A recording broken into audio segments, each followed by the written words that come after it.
I think perhaps that's it. It always has been one of the remarkable features that international competition, for so long, has been equal between men and women. It took a little bit longer with eventing, but not that much. And I think it says a lot for the sport in general, and a lot for horses in particular, that is entirely acceptable, and it works. And it works really well. And you don't get people whinging about whether it's fair or unfair. It's not. It does really work out in the wash. It is genuinely a very equal sport. And it's one of the things when people talk about how we sit in the Olympics in terms of your position as a sport. I think the one area where we win hands down is that it has always been and continues to be a very equal sport, equal opportunities and equal success.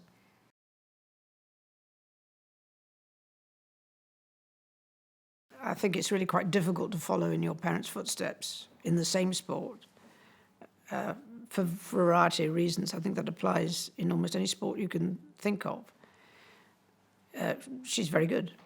She's very natural and always found it easy to get on with different sorts of horses. So it's certainly come through very strongly with her.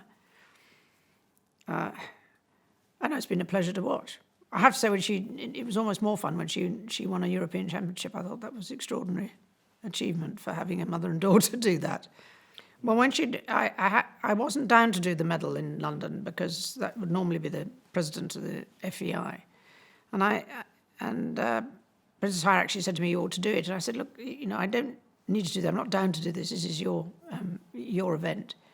But in the end, they persuaded me, so it was very nice of them. So I appreciated that.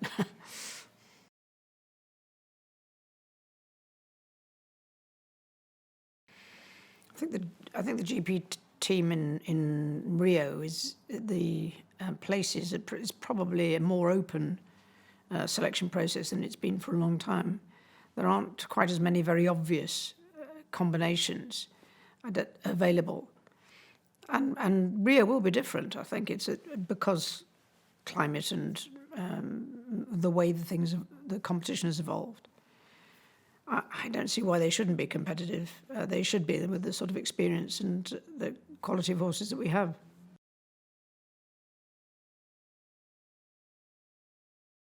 I got into racing kind of accidentally through a challenge for a charity race day and went on from there. But I think I eventually learnt that in horse trials and event riding, you should be sort of 85 to 90% in control of what goes on in order to be competitive. But racing, I reckoned you had to be nearly 99% out of control to be truly competitive. That kind of goes against the grain a little bit, so it was a bit more of a challenge to just let the horse get on with it. And they are the athletes who know what they're doing.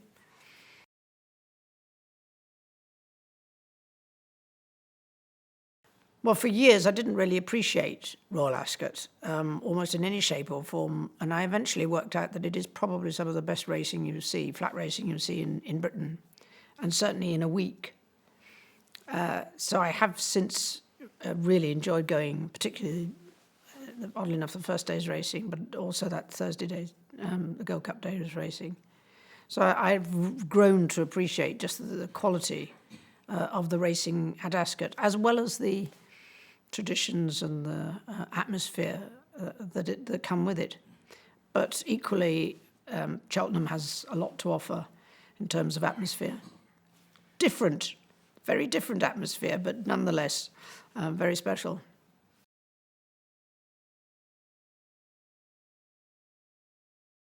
Standout moments are usually associated with my mother's having a success at Royal Ascot, because it tends to be rather tense and nervous.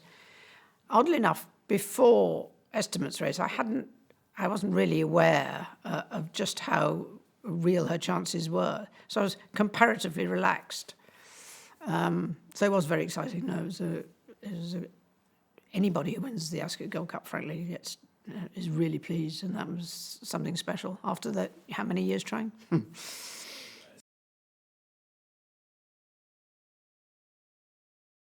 I have to admit, it came as a complete surprise. I don't really function on the international stage. At least I didn't think of it as such since I'd been president of the FEI. That was quite a long time ago. Stop to think about it. So my involvement has been at various other levels. It came as a complete surprise. I thought, I was very much sort of off that sort of international map.